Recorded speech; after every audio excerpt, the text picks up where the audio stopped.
주신 하나님의 말씀은 갈라디아서 3장 4절에서 9절까지 말씀입니다. 갈라디아서 3장 4절에서 9절입니다. 봉독하겠습니다. 너희가 이같이 많은 괴로움을 헛되이 받았느냐? 과연 헛되냐? 너희에게 성령을 주시고 너희 가운데서 능력을 행하시는 이의 일이 율법의 행위에서냐? 혹은 듣고 믿음에서냐? 아브라함이 하나님을 믿음에 그것을 그에게 의로 정하셨다 함과 같으니라. 그런즉 믿음으로 말미암은 자들은 아브라함의 자손인 줄 알지어다. 또 하나님이 이방을 믿음으로 말미암아 의로 정하실 것을 성경이 미리 알고 먼저 아브라함에게 복음을 전하되 모든 이방인이 너로 말미암아 복을 받으리라 하였느니라. 그러므로 믿음으로 말미암는 자는 믿음이 있는 아브라함과 함께 복을 받느니라. 아멘. 하나님 우리 아버지와 주 예수 그리스도로부터 오는 은혜와 평강이 우리 모두에게 있기를 바랍니다. 우리 본문 4절 말씀은 우리에게 묵직한 질문을 던집니다. 너희가 이같이 많은 괴로움을 헛되이 받았느냐? 과연 헛되냐? 이렇게 질문을 합니다.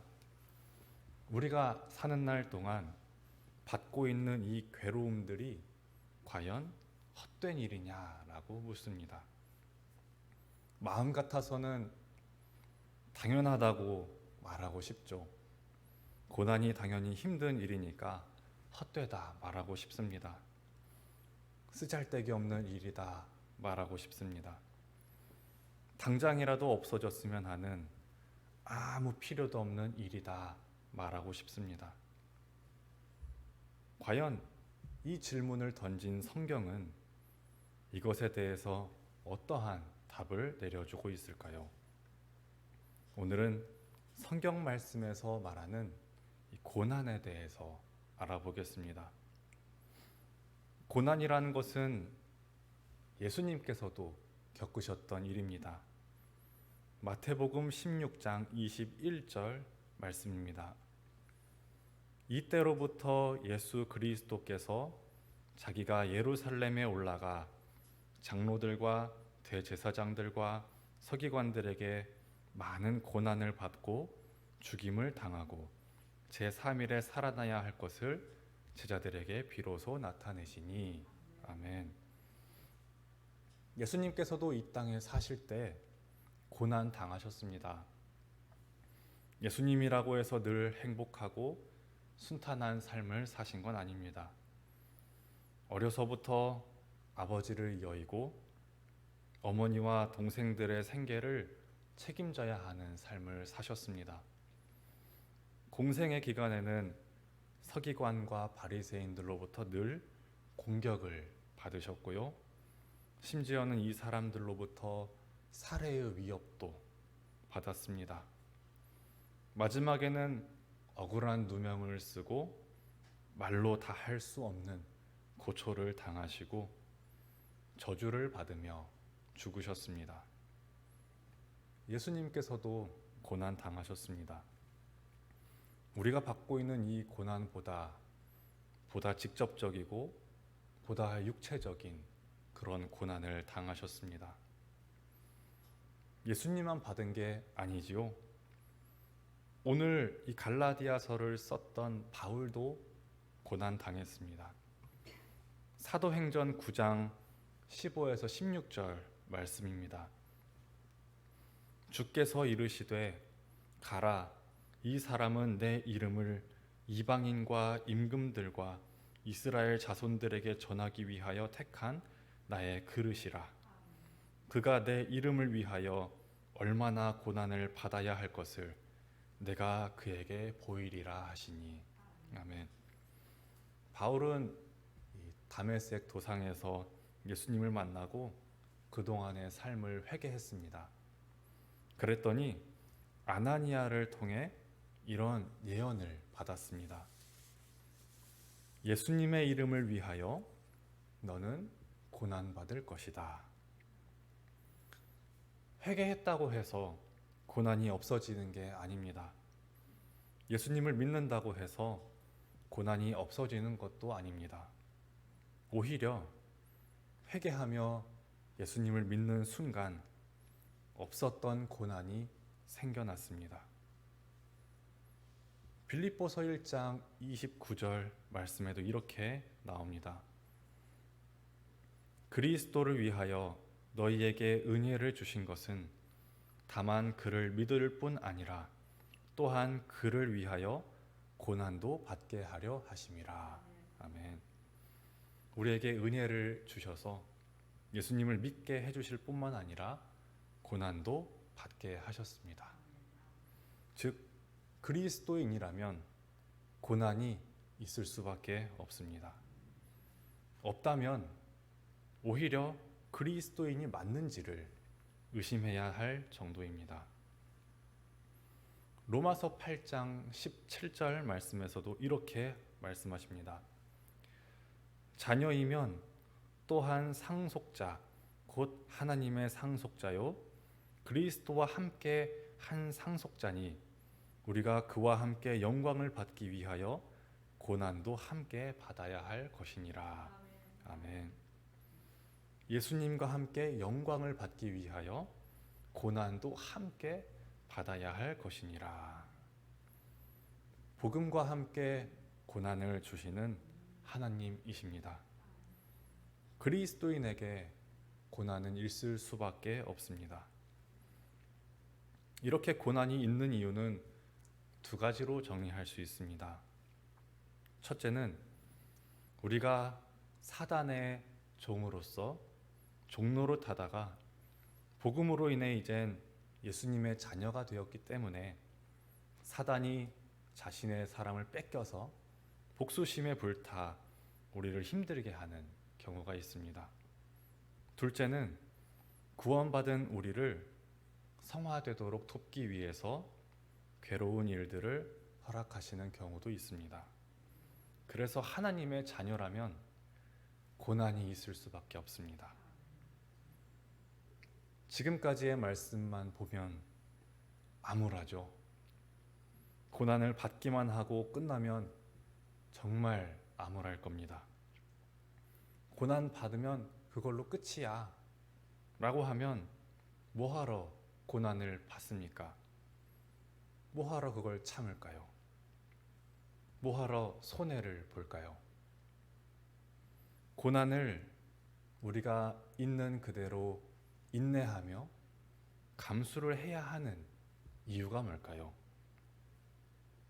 방금 봤던 로마서 8장 17절 바로 다음에 18절 말씀에 나옵니다.